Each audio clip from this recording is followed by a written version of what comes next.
Dear students, question number 6 है compound such as alcohols and glucose also contain hydrogen but are not categorised as acids. Describe an activity to prove it. यहाँ पे compound जैसे alcohol हुआ और glucose हुआ, इसमें भी hydrogen होते हैं।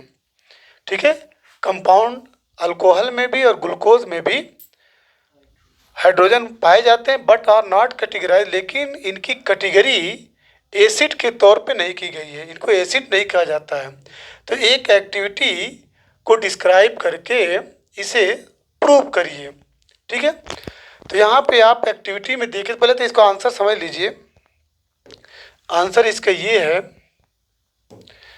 कि दो अल्कोहल एंड ग्लूकोज, मतलब अगरचे अल्कोहल और ग्लूकोज में हाइड्रोजन होता है, हाइड्रोजन पाया जाता है, but they don't ionise in the solution, लेकिन वो सॉल्यूशन को आयनाइज नहीं करता, आयनों में उसको विभक्त नहीं करते, आयनों में तोड़ते नहीं हैं। टू प्रोड्यूस हाइड्रोजन आयंस, मतलब वो सॉल्यूशन को आयनाइज करके हाइड्रोजन आयन नहीं देते हैं, आयनाइज करते ही नहीं। On passing current through them, अगर उनके अंदर से हम करंट को पास कराएं तो ये अपने आयनों में टूटते नहीं है, आयनाइज नहीं होते। जब तक आयनाइज नहीं होंगे और हाइड्रोजन आयन नहीं देंगे तब तक वो एसिडिक कैरेक्टर शो नहीं करेगा। क्लियर? अब इसका वो देख लीजिए कैसे आप इसको प्रूव करेंगे। तो इसका प्रूव आप पढ़े थे,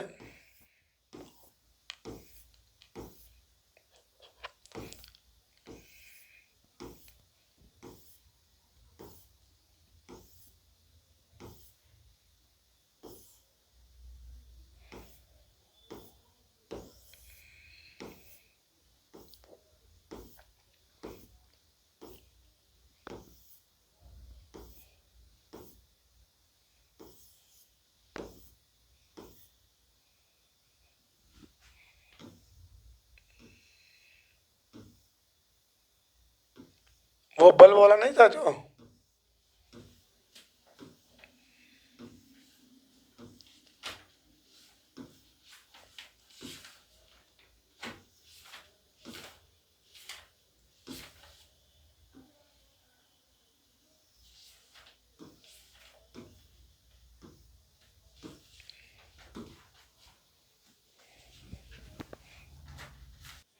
ये प्रूव में आपको लिखना पड़ेगा कि टेक सोल्यूशन ऑफ ग्लूकोज। आप ग्लूकोज और अल्कोहल के सोल्यूशन लीजिए, हाइड्रोक्लोरिक एसिड और sulphuric acid. Solution of glucose है, अल्कोहल है और hydrochloric acid, sulphuric acid. Fix two nails on a cork, ये देख रहे हैं कॉर्क पे दो जो है नेल को फिक्स कर दीजिए। ठीक है, कॉर्क पे दो नेल को फिक्स करिए। And place the cork in 100 ml beaker, और 100 ml के बीकर में आप उस कॉर्क को प्लेस कर दीजिए। Okay, connect the nails to the two terminals of 6 volt battery. अब इसको 6 वोल्ट की बैटरी से कनेक्ट कर दीजिए। Okay, through a bulb and a switch, और साथ ही साथ एक बल्ब और एक स्विच को, ठीक है, एडजस्ट कर दीजिए जैसा कि फिगर में दिखाया गया। नाउ पोर सम डाइल्यूट HCl, अब उसके बाद कुछ डाइल्यूट HCl को उसके अंदर उड़ेलिए बीकर के अंदर, and switch on the current, current को क्या कर दीजिए, ऑन कर दीजिए। Repeat with dilute sulphuric acid, यही काम डाइल्यूट सल्फ्यूरिक एसिड के साथ रिपीट करिए। व्हाट डू यू ऑब्जर्व, आप क्या ऑब्जर्व करते हैं। Repeat the experiment separately with glucose and alcohol solution, यही काम अल्कोहल और ग्लूकोज के साथ जब करेंगे तो what do you observe now, तो आप क्या ऑब्जर्व करते हैं। Does the bulb glow in all cases, क्या सभी केस में बल्ब ग्लो करता है, नहीं। ठीक है, इस केस में अल्कोहल और ग्लूकोज के केस में बल्ब ग्लो नहीं करेगा। वजह क्या है कि ये हाइड्रोजन आयन नहीं देता है। ठीक है, चलिए आगे बढ़ते हैं।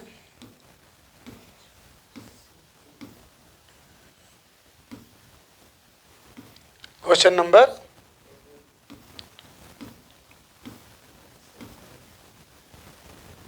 17।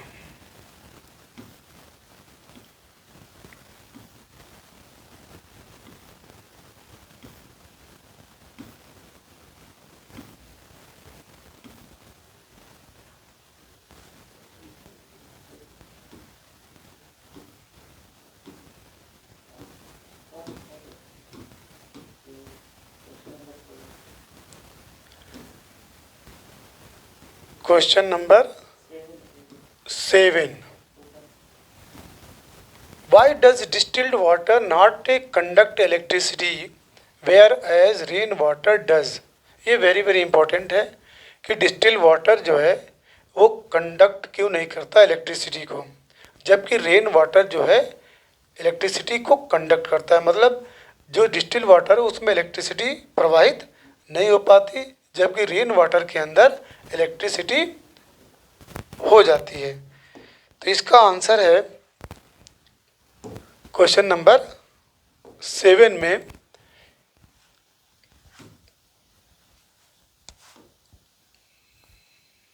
Because it doesn't contain ionic compound. कौन, किसके बारे में बात हो रही है? Distil water. डिस्टिल वाटर क्यों इलेक्ट्रिसिटी को कंडक्ट नहीं करता? उसकी वजह क्या है कि इट डजंट कंटेन, ये कंटेन नहीं करता आयनिक कंपाउंड को, जैसे एसिड बेस या साल्ट का फॉर्मेशन नहीं करता डिजॉल्व्ड इन इट, जब इसके अंदर डिजॉल्व किया जाता है। लेकिन रेन वाटर जो होती है, जो फॉलिंग टू द अर्थ, जो ज़मीन पे जब बारिश होती है तो थ्रू द एटमॉस्फेयर, वो एटमॉस्फेयर से होकर के आती है, जिसके अंदर एसिड गैस कंटेन होती है। एसिडिक गैस जैसे carbon dioxide from the air से घुल मिल जाती है और क्या बनाती है? कार्बोनिक एसिड H2CO3 बनाती है। ये H2CO3 प्रोवाइड करता है हाइड्रोजन आयन और कार्बोनेट आयन। जब हाइड्रोजन आयन को प्रोड्यूस कर दिया तो इसका मतलब वो एसिडिक हो गया। Carbonate ion to rain water, यानी जो बारिश का पानी है उसके अंदर क्या मिलेगा? हाइड्रोजन आयन और कार्बोनेट आयन, जिसकी वजह से due to presence of carbonic acid H2CO3 की वजह से ये आयंस को प्रोवाइड करेगा टू रेन वाटर, बारिश के पानी में, जिसकी वजह से rain water conduct electricity. Clear हो गया? डिस्टिल वाटर में ये फॉर्मेशन ऑफ हाइड्रोजन आयन नहीं होता। रेन वाटर में क्या है, जब वो आसमान से ज़मीन पे आती है तो ये कार्बन डाइऑक्साइड, हवा के मॉलिक्यूल्स ETC से घुल मिल जाता है, जिसकी वजह से वो क्या बनाता है? कार्बोनिक ऑक्साइड, कार्बोनिक एसिड बनाता है। कार्बोनिक एसिड ये क्या प्रोवाइड करता है? हाइड्रोजन आयन और कार्बोनेट आयन, जिसकी वजह से वो कंडक्ट करता है इलेक्ट्रिसिटी को। उसके बाद है question number 8। Why does acids not show acidic behaviour in the absence of water? वही आंसर है कि एसिड जो है वो वाटर के एब्सेंस में एसिडिक बिहेवियर को शो क्यों नहीं करता है? क्लियर है कि हाइड्रोजन आयन प्रोड्यूस नहीं करता। Question number 8। The acidic behaviour of acids, जो एसिड का एसिडिक बिहेवियर होता है वो is due to the presence of hydrogen ion. वो किसकी वजह से होता है? हाइड्रोजन आयन की उपस्थिति की वजह से, उसकी मौजूदगी की वजह से। इन देम द एसिड जो होता है प्रोड्यूस करता है hydrogen ion only in the presence of water. वो पानी की मौजूदगी ही में हाइड्रोजन आयन को प्रोड्यूस करेगा। So in the absence of water, पानी के अभाव में एन एसिड, एक एसिड जो है will not form hydrogen ion, वो एक एसिड जो है हाइड्रोजन आयन का फॉर्मेशन नहीं करेगा and hence will not show it's acidic behaviour, और इसलिए ये एसिडिक बिहेवियर को शो नहीं करेगा। क्लियर? इसके बाद है क्वेश्चन नंबर 9। यहाँ पे 5 solution A B C D and E when tested with universal indicator, universal indicator से जब इसका टेस्ट किया गया तो शोड pH, तो ये pH value I 4, 1, 11, 7 and 9 respectively. Which solution is, कौन सा सोल्यूशन न्यूट्रल है, कौन सा सोल्यूशन न्यूट्रल है? 7, ये आपका 7 जो है ये आपका क्या है, न्यूट्रल है। ठीक है, तो न्यूट्रल कौन सा है, तो 7। इसके आंसर में क्या लिखेंगे, 7। उसके बाद है, बस एक ही था क्या, विच सोल्यूशन इज, न्यूट्रल हो गया 7।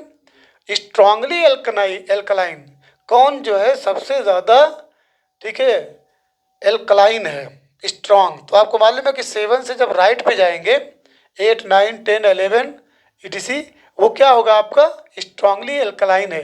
तो इसमें सबसे स्ट्रांगली एल्कलाइन कौन है, 11। तो इसके आंसर में क्या गया, 11। क्लियर है, बोलिए।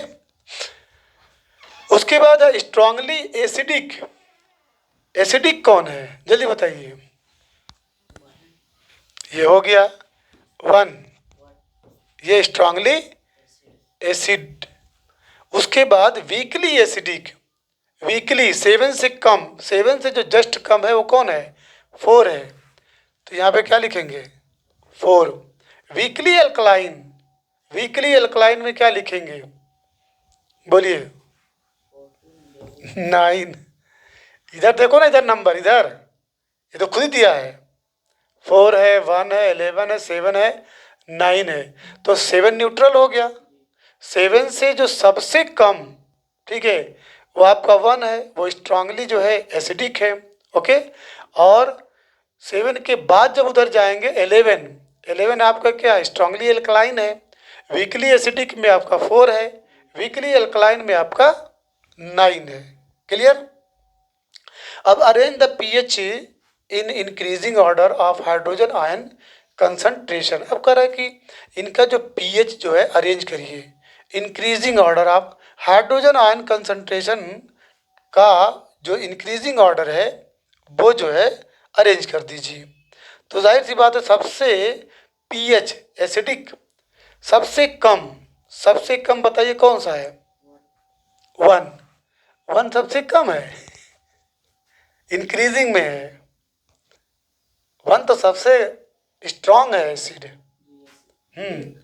यहाँ पे कह रहा है कि arrange pH increasing order of a hydrogen ion concentrate. सबसे लो पे किसको लिखेंगे, इसको लिखेंगे 11 को। बोलिए, 11 इज लेस देन, उसके बाद 9 is less than, 7 is less than, 4 is less then. यही है ना, ऐसा ही ना लिखा है, मतलब सबसे कम हाइड्रोजन आयन कंसंट्रेशन इसमें मिलेगा क्योंकि स्ट्रांगली बेसिक है, ठीक है, अल्कलाइन है। फिर सबसे ज़्यादा किसमें, 1 में। क्लियर हो गया। अभी इसका आंसर देख लीजिए।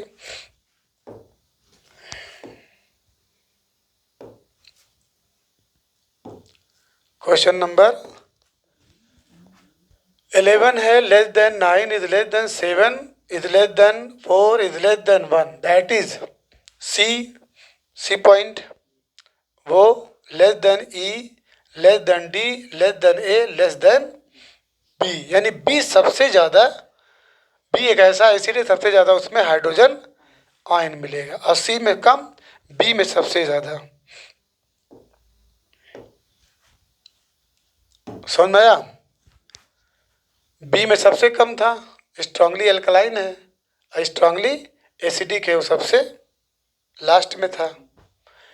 अब इसके बाद equal length of magnesium ribbon, equal length of magnesium ribbons are taken in test tube A.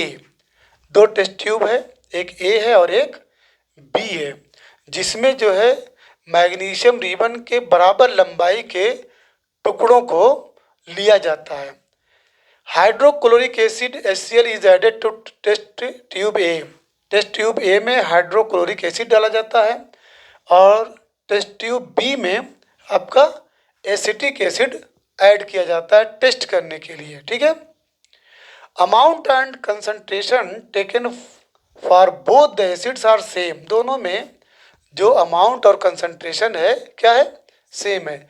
In which test tube will the fizzing occur are more vigorously and why, तो किस टेस्ट ट्यूब में सबसे ज़्यादा, ठीक है, fizzing fizzing की condition होगी और क्यों होगी, कौन सबसे फास्ट रिएक्शन करेगा। आपको मालूम है कि जब एसिड का आप मेटल से रिएक्शन कराते हैं तो क्या होता है, हाइड्रोजन आयन, हाइड्रोजन गैस निकलती है तेज़ी से, एकदम तेज़ी से गैस निकलती है। तो एक टेस्ट ट्यूब ए है और एक टेस्ट ट्यूब बी है। एक टेस्ट ट्यूब में आप HCl डालते हैं और दूसरे में एसिटिक एसिड। अब जाहिर सी बात है HCl स्ट्रॉन्ग एसिड है और ये आपका वीक एसिड है, तो इसमें सबसे ज़्यादा फिजिंग अकर करेगा विगोरसली। क्यों? क्योंकि ये स्ट्रॉन्ग एसिड है, ये हाइड्रोजन आयन ज़्यादा देता है। इसका आंसर देख लीजिए। क्वेश्चन नंबर कौन सा था? 10 है ना।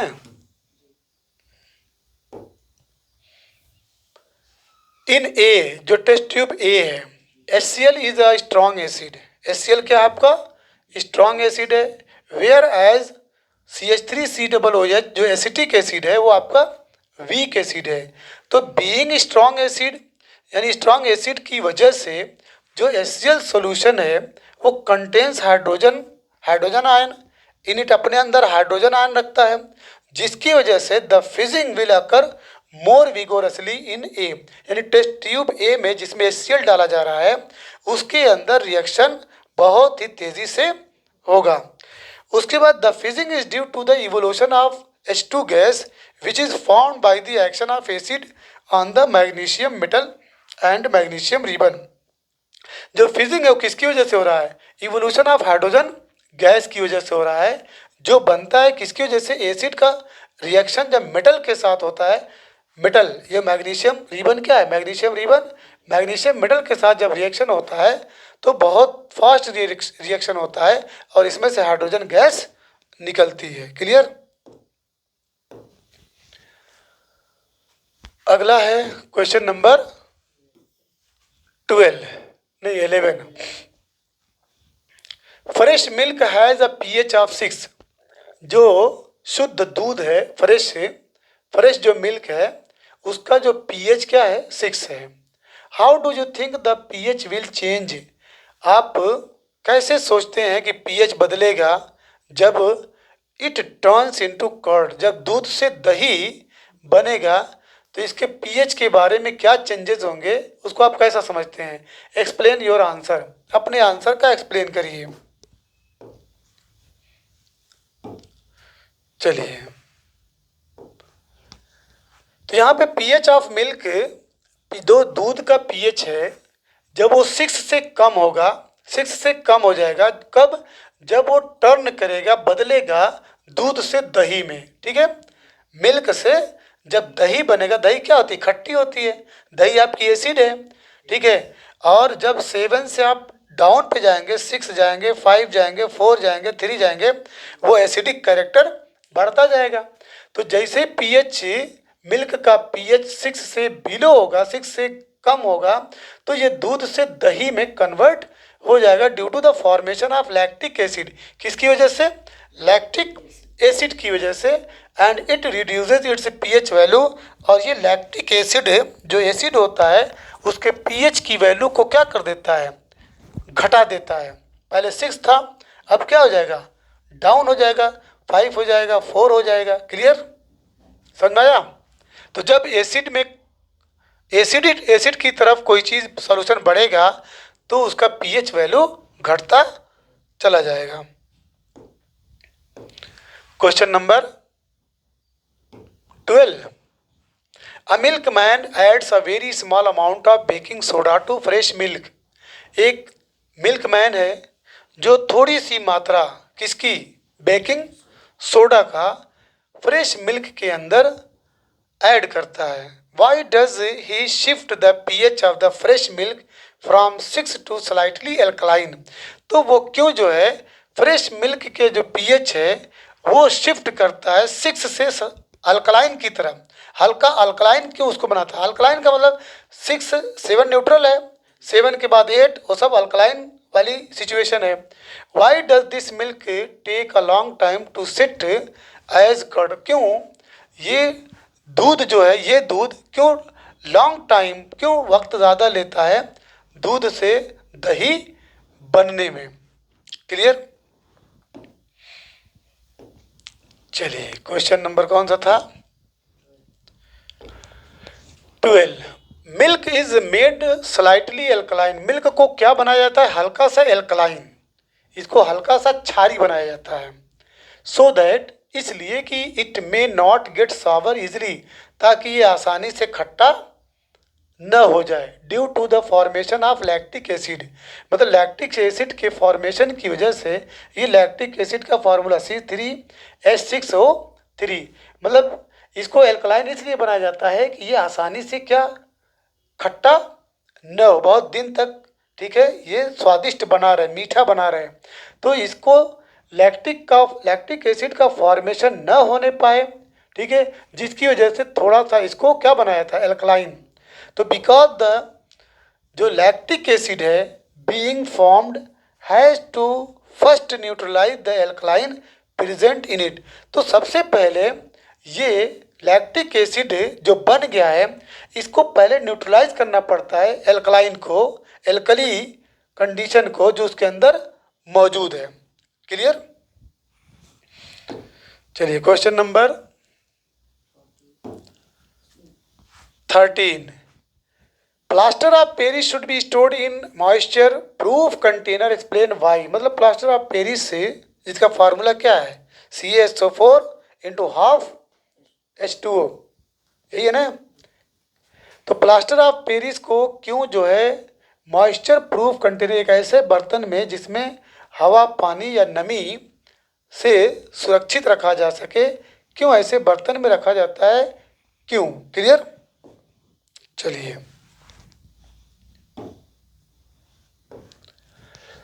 Plaster, because the presence of moisture, अगर नमी रहेगी, नमी की उपस्थिति में, can cause slow setting of plaster of Paris, नमी की वजह से प्लास्टर ऑफ पेरिस जो कैल्शियम सल्फेट × H2O है वो धीरे धीरे जमने लगेगा, ठीक है, by bringing about its hydration, hydration की वजह से वो जमने लगेगा, जिसकी वजह से this will make the plaster of Paris useless after some time, कुछ दिन के बाद ये यूजलेस हो जाएगा, बेकार हो जाएगा।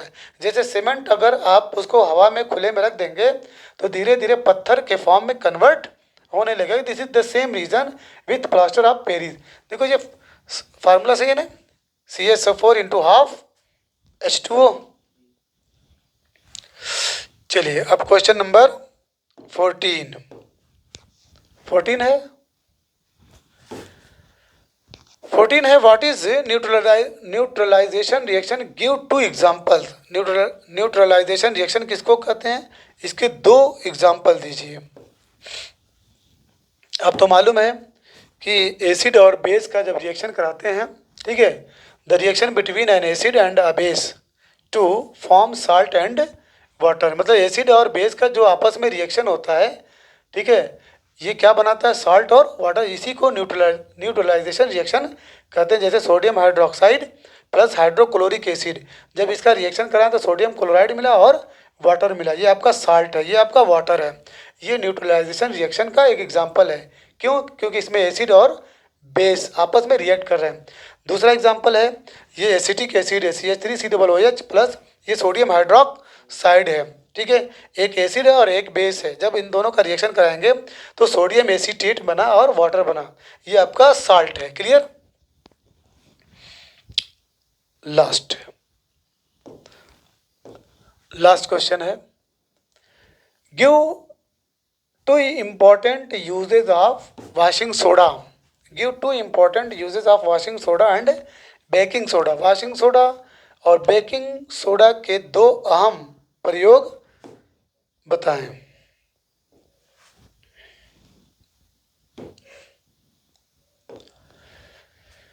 चलिए, गिलास बनाने में, सोप बनाने में, पेपर बनाने में, यानी इन इंडस्ट्रीज़ में हम इनका इस्तेमाल किसका, वॉशिंग सोडा, ठीक है। और